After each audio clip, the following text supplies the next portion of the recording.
오늘 저는 창세기 43장 11절에서부터 15절까지의 말씀을 근거로 하나님을 의지하는 가정, 이와 같은 제목으로 여러분과 함께 하나님의 은혜의 말씀을 나누게 합니다.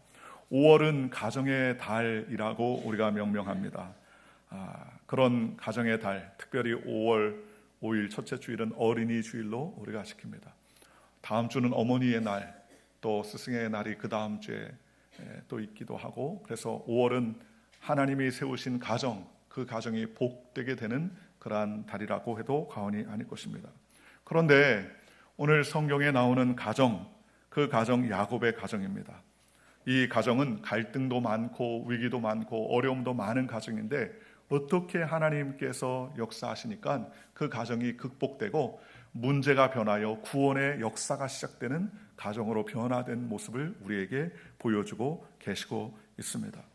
여러분, 야곱의 가정은 소위 말하는 엮이는 가정이었어요. 야곱 자신 이름 자체가 속이는 자, 남의 것을 빼앗고 속이는 자로서의 삶을 살아왔습니다. 특별히 어머니는 첫째 아들 에서보다 둘째 아들 야곱을 편애했습니다. 이 편애와 쌍둥이 형 에서와의 갈등으로 목숨을 부지하기 위해서, 타향살이 하기 위해서 젊은 나이에 보따리 하나 들고 삼촌 라반의 집으로 20년간 도피해야 했었습니다. 그러니 얼마나 상처가 있었겠습니까?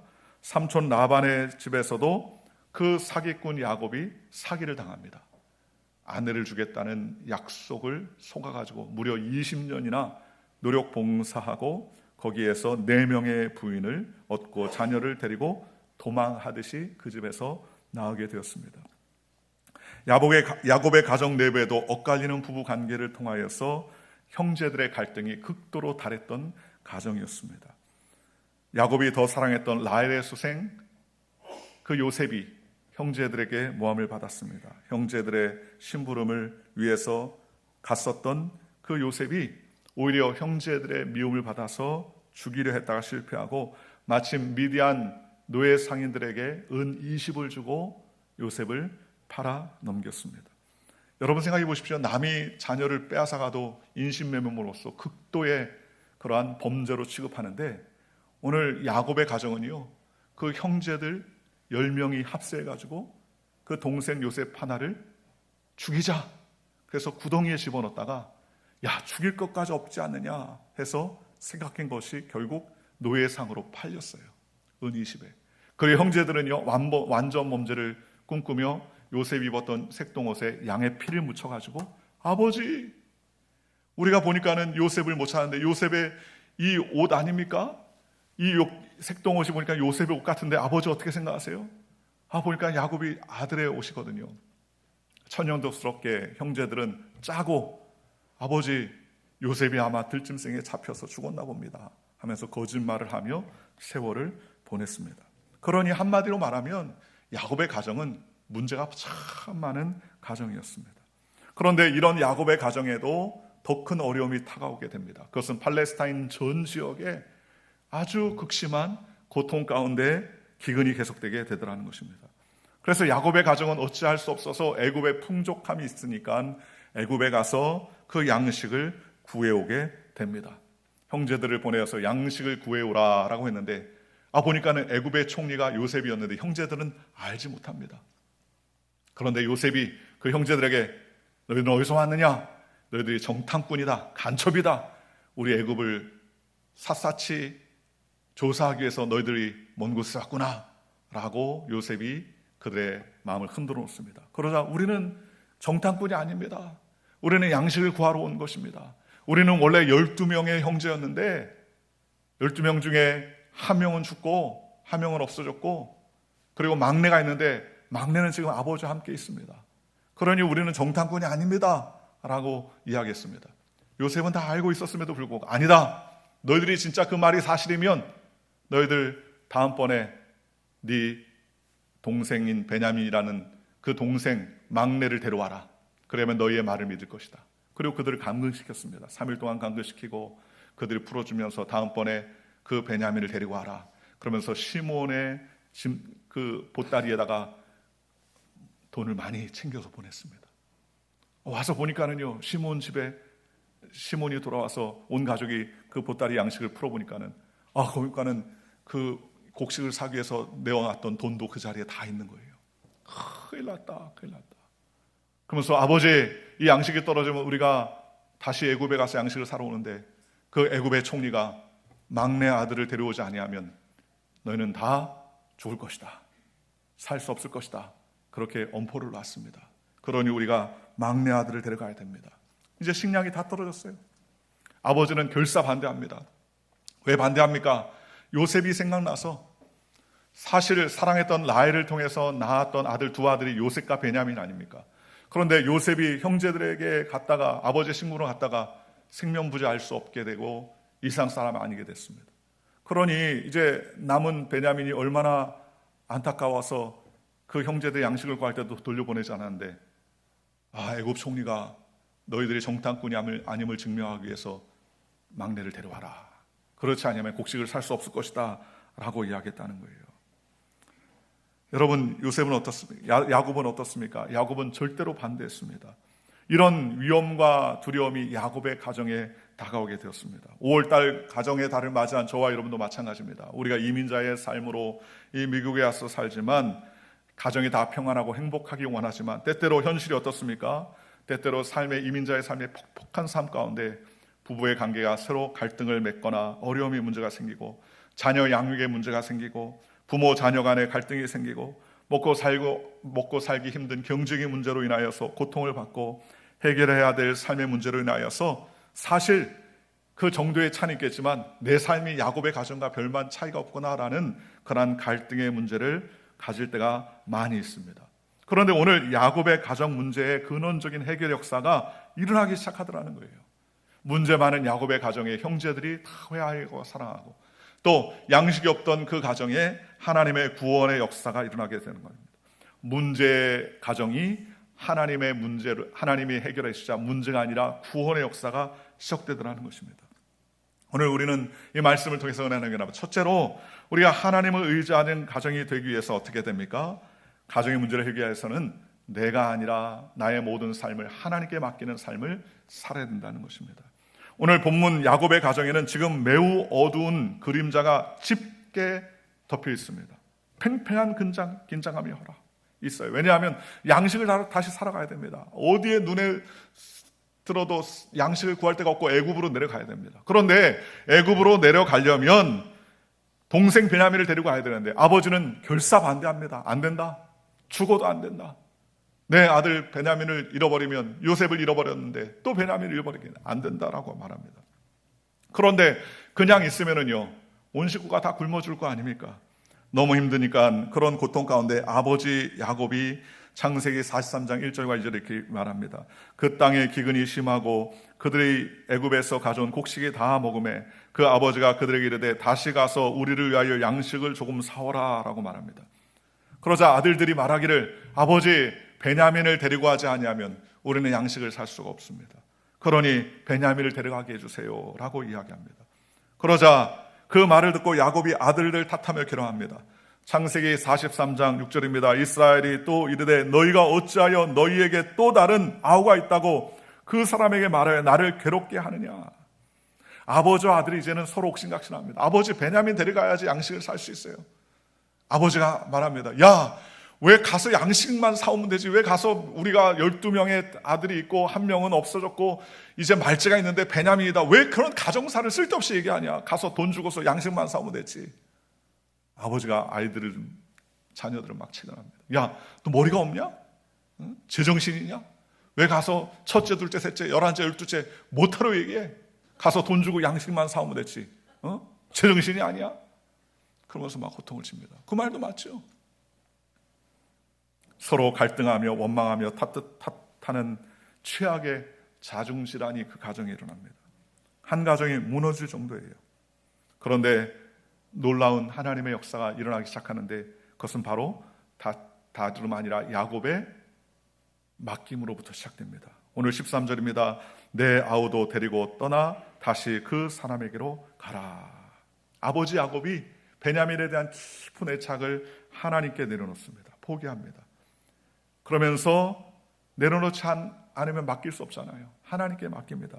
그는 이렇게 말합니다. 14절에 전능하신 하나님께서 그 사람 앞에서 너희에게 은혜를 베푸사 그 사람으로 너희 다른 형제와 베냐민을 돌려보내게 하시기를 원하노라. 야곱이 그렇게 붙잡았던 베냐민, 요셉을 잃어버려서 베냐민을 정말 생명처럼 붙잡았는데 이제 야곱은 어떡합니까?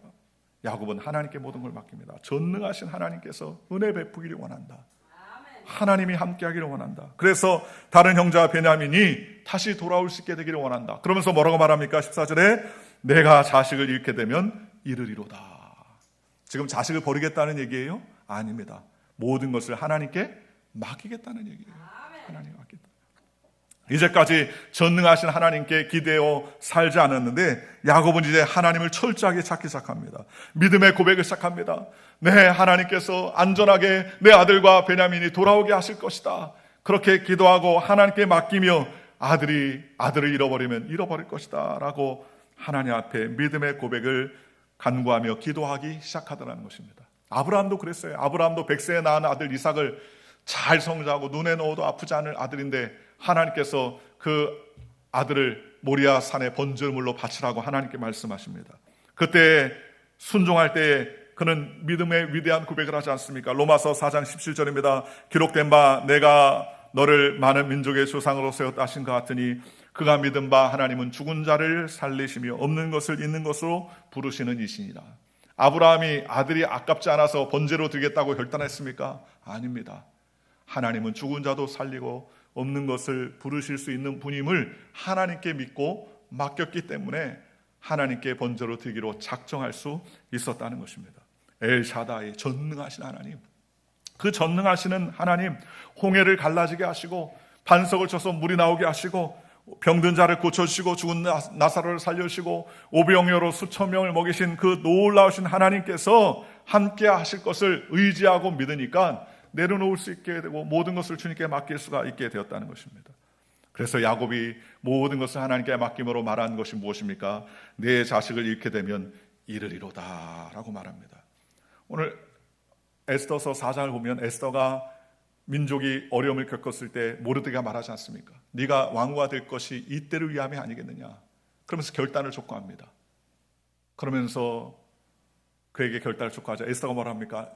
나를 위하여 온 수산성에 있는 사람들이 우리 유대 민족이 나를 위하여 기도하게 하옵소서. 나는 오늘부터 3일을 금식하려니와 내가 금식 이후에 왕 앞에 나가리니 죽으면 죽으리이다.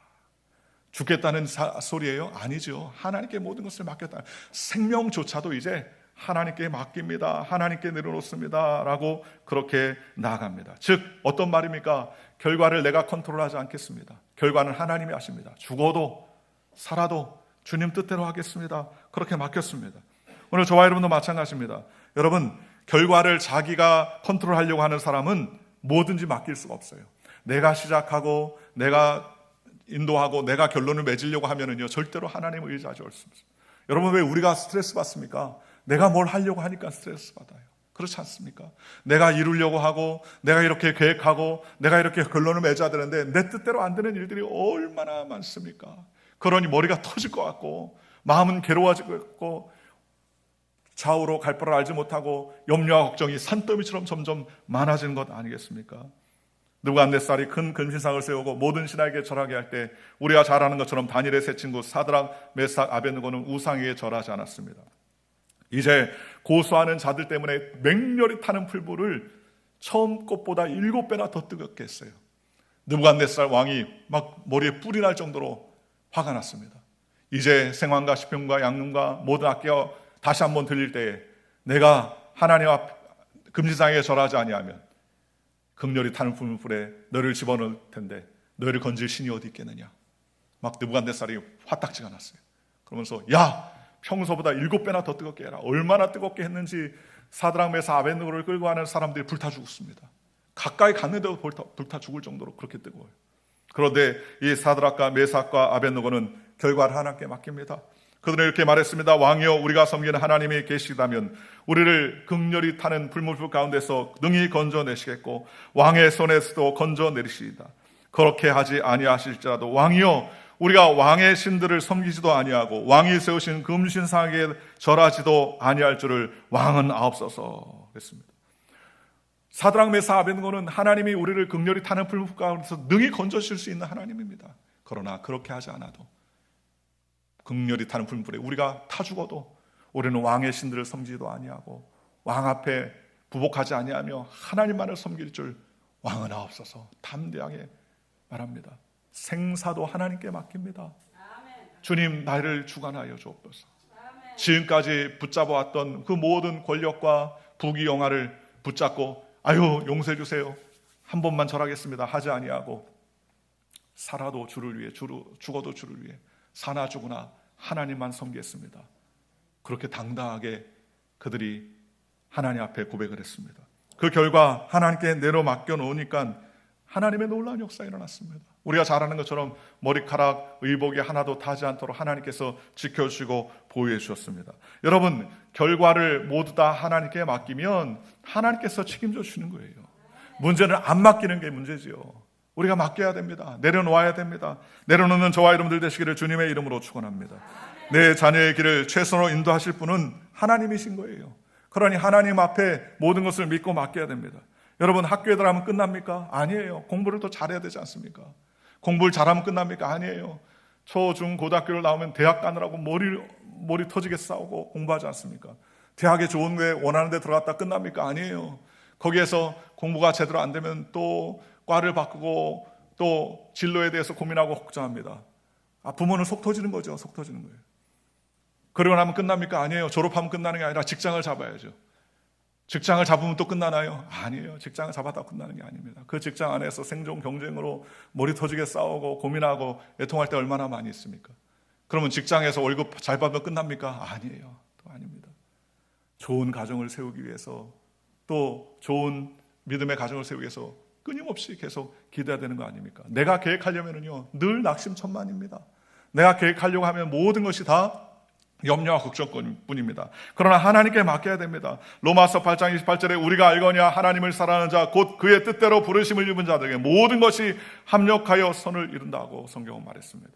예레미야가 시대들에 갇혔을 때 예레미야가 너무 답답했습니다. 왜냐하면 하나님, 내가 지금 갇혀 있을 때가 아닙니다. 지금 몸이 10개라도 부족합니다. 이스라엘 민족의 영적 상태를 해결해야죠. 저렇게 우상을 숭배하는 왕과 귀족들을 변화시켜야죠. 어떻게든지 한 사람이라도 더 하나님을 의지하는 백성으로 만들려면 지금 내가 몸이 10개라도 모자릅니다. 나가서 외쳐도 모자란데 제가 왜 시대들에 갇혔습니까?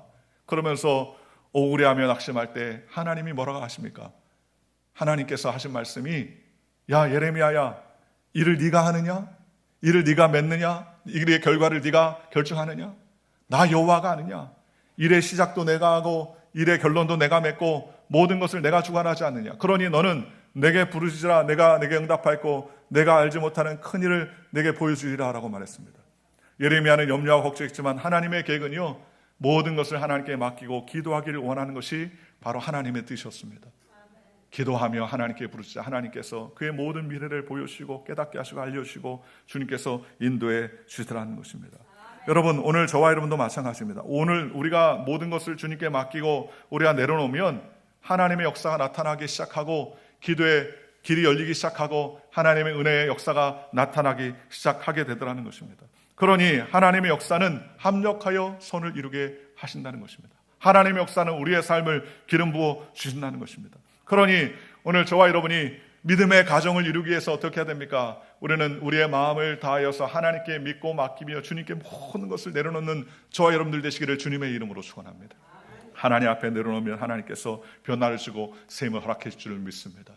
두 번째로, 하나님을 의지하는 가정이 되려면 우리는 같이 하고 함께하며 기뻐하며 동참하는 믿음의 삶을 살아야 될 줄 믿습니다.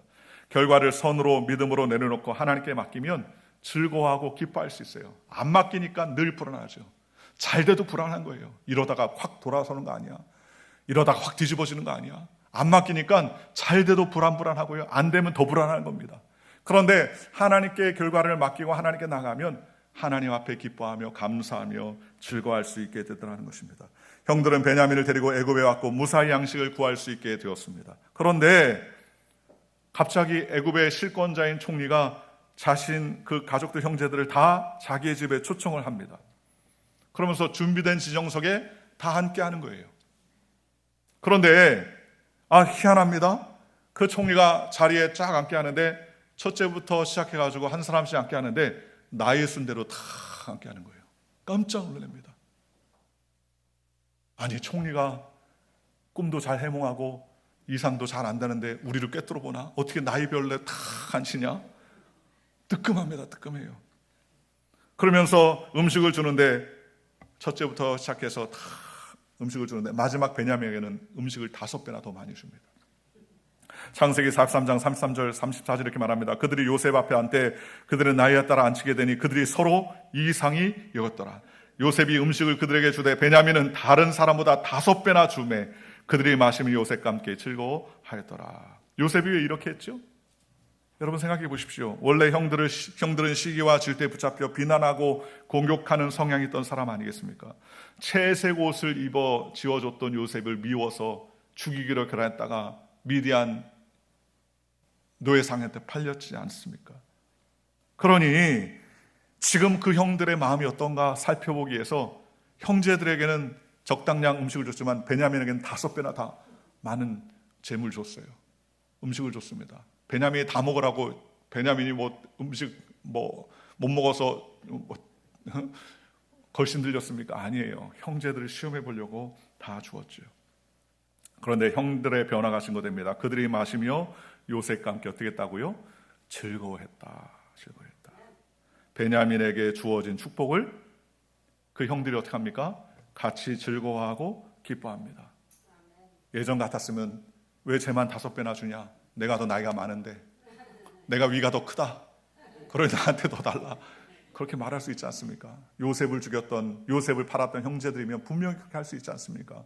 그런데 베냐민에게 5배나 더 주니까 그 온 형제들이 다 기뻐하는 거예요.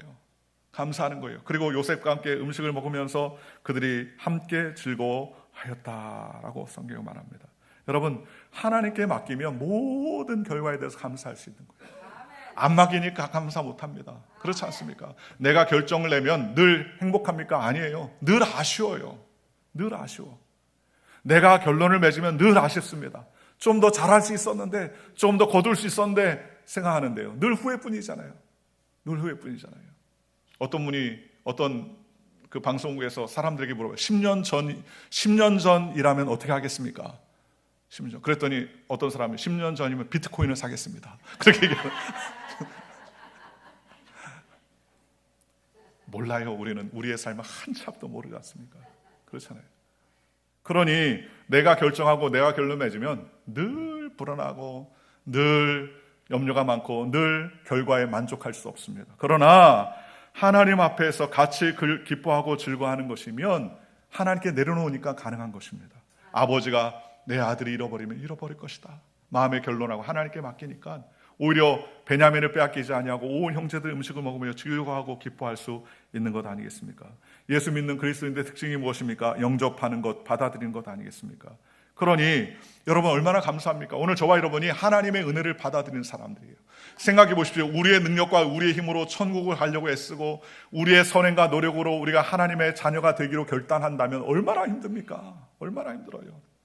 내가 이렇게 하면 하나님께 저주받고 이렇게 하면 안 되겠지, 이렇게 하면 안 되겠지, 늘 전전긍긍한다면 내가 무엇을 해서 기뻐지겠습니까? 아니에요. 그러나 하나님은 우리가 무엇을 해서 자녀로 삼은 것이 아니라 죽을 수밖에 없는 죄인이고 우리는 멸망받을 수 없는 죄인이고 정말 버러지 같은 존재임에도 불구하고 하나님은 그런 우리들을 사랑하셔서 그 아들을 보내시고 우리를 위해서 십자가를 통해서 몸짓고 피 흘려서 우리를 구원해 주셨습니다. 그러니 그 놀라운 구원과 은혜의 사랑을 받아서 우리가 그 은혜로 말미암아 하나님의 자녀가 된 것 아니겠습니까? 세상의 정사와 건세를 잡은 원수는요, 시기, 질투, 미움, 용서하지 않음, 집착하게 하고 목숨 걸게 만듭니다. 왜냐하면 구원의 기쁨을 잃어버리게 하고 피폐하고 메마르게 하고 죽음의 구덩텅이에 빠뜨리게 할 수 있게 되더라는 것입니다. 그러나 온 교회가 함께 기뻐하고 즐거워하면 하나님의 역사가 나타나는 거예요. 그렇잖아요. 여러분, 목사가 언제 제일 설교가 힘든지 아십니까? 주의 종이 언제 제일 힘든지 아세요? 설교하는데 그래 한번 해봐라, 팔짝 닦이고, 그래 얼마나 잘하나 보자. 아 목소리가 아이 파이야. 왜 본문을 저렇게 잡지? 저거 일대지대지 이렇게 가겠구나. 그러면서 판단하면요, 그 자리가 얼마나 힘든지 모릅니다. 그러나 은혜 있는 곳은 어떻게 돼요? 수용성이 있어요. 믿음으로 받아들이는 거예요. 아멘 아멘 받아들이는 거예요. 여의도 수목교회 대성제에서 말씀을 증거하면 그냥 저절로 설교가 나오는 것 같아요. 저절로. 그 많은 분들이, 그 타교단 목사님들이 그 강대상에서 예배를 하는데 한번 그런 얘기를 하는데, 가서 뭘 해도 아멘 하더라는 겁니다. 하나님은 살아계십니다. 아멘. 주님이 우리를 도와주십니다. 아멘. 거기에 수만 명의 사람들이 막 떠날처럼 아멘 하세요. 아멘. 저희 어머니가 그런 얘기 하더라고요. 우리 교회 예배를 유튜브로 보면 아멘 잘하시는 분이 계신 것 같아요. 앞에 누구시냐, 얼굴 한번 보고 싶다. 아멘 잘하시기를 주님의 이름으로 선합니다.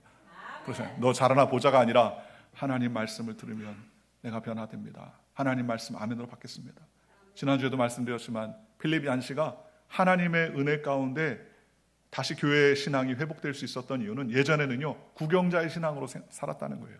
얼마나 잘하나 보자, 이 교회는 얼마나 시스템이 좋은가 보자, 이 교회는 새신자를 얼마나 잘 섬기나 보자, 이 교회는 예배, 내 마음에 예배 드리고 내가 교회 다닐 만한 환경이 되어 있는지 보자, 주차장이 되어 있는지 예배실이 되었는지 이런 걸 보자라고 생각하니까 마음에 흡족함이 없더라는 거예요. 늘 그냥 이게 모자르고 저게 좀 괜찮으면 이게 늘 부족하고 하더라는 겁니다. 그러다가 보니까 교회를 떠나게 됐다는 거예요. 그러나 그가 나중에 다시 신앙을 온전히 세울 수 있었던 이유는 뭐냐? 그것은 내가 원하는 예배가 채워져 있는지를 보는 것이 아니라 내가 오늘 드리는 예배를 하나님이 기뻐하실까라는 관점을 하나님께 집중하니까, 그러니까 말씀이 들어오기 시작하고요, 다른 사람의 모습이 아니라 내가 오늘 하나님이 기뻐하시는 예배로 드려질까, 내가 오늘 기도 드리는 것이 남들이 신경 쓰는 것이 아니라 내 기도의 간절함을 하나님이 얼마나 들어주실까, 내가 지금 찬양하는데 이 찬양 하나님이 기뻐하실까, 하나님 집중과 하나님 관심으로 돌아서니까 모든 예배가 은혜가 되고 말씀이 충만해지고 기름 부음이심이 임해지게 되더라는 것입니다. 오늘 저와 여러분도 마찬가지입니다. 여러분 같이 기뻐해주고 같이 웃어주고 하나가 되었을 때에 하나님의 역사하심이 임하게 되는 것입니다. 오늘 형제들이 베냐민과 함께 요셉과 함께 식사하는데 그들이 같이 음식을 나누며 기뻐하며 즐거워했다라고 성경은 말하지 않습니까? 오늘 저와 여러분이 이런 기쁨이 있으시기를 주님의 이름으로 축원합니다.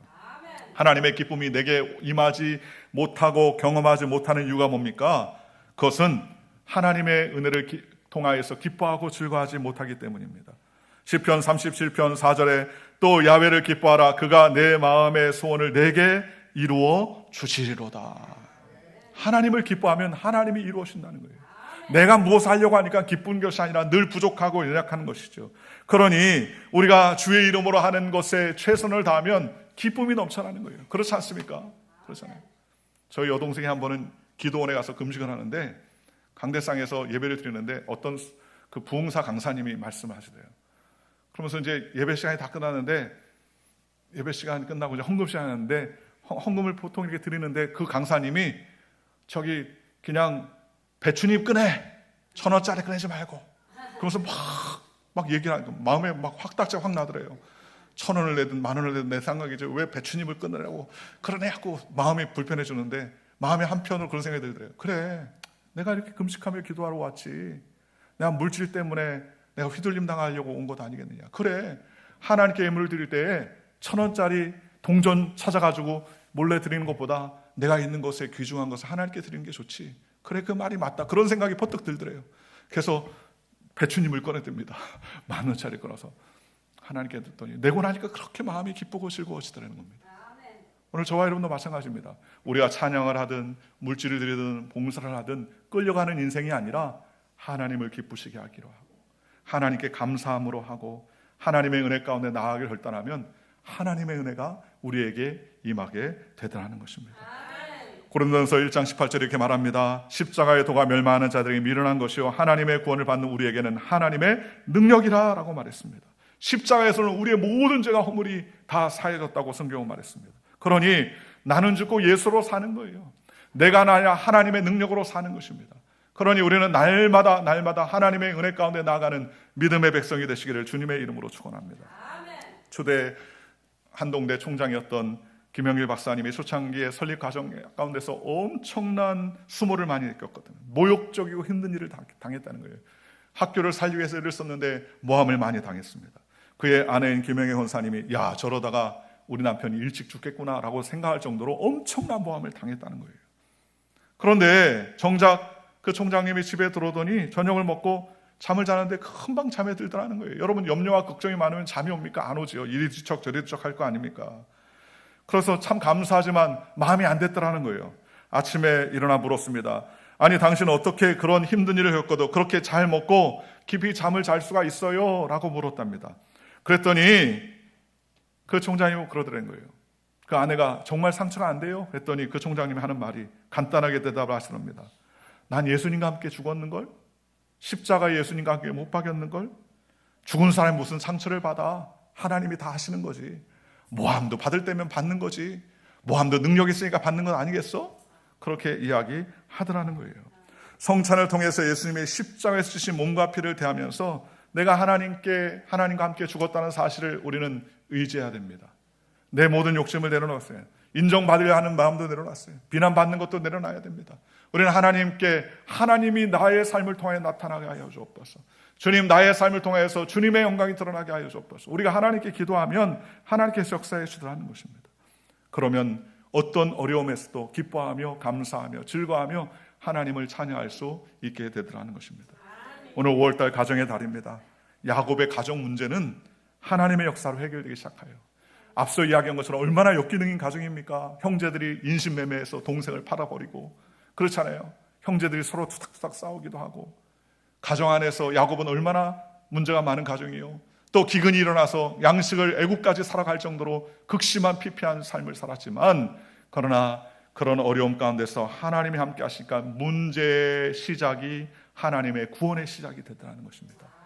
하나님이 역사해 주시더라는 것입니다. 오늘 저와 여러분도 마찬가지입니다. 하나님의 가정, 야곱의 가정 문제가 하나님의 역사로 시작되고 해결된 것처럼 오늘 저와 여러분들도 우리 가운데 함께해 주기를 원합니다. 결과를 내가 컨트롤하지 아니하고 주님께 맡기시기를 주님의 이름으로 축원합니다. 선을 이루시는 하나님께 믿음으로 내려놓아 하나님께 나아가는 저와 여러분들 되시기를 주님의 이름으로 축원합니다. 그리고 나를 통하여서 주님의 십자가가 증거되는 그 공동체를 이루는 기쁨과 즐거움이 넘치는 저와 여러분들 되시기를 주님의 이름으로 축원합니다. 믿음으로 대상의 기쁨을 같이 즐거워하고 기뻐하며 함께할 때 하나님의 역사가 일어나게 되더라는 것입니다.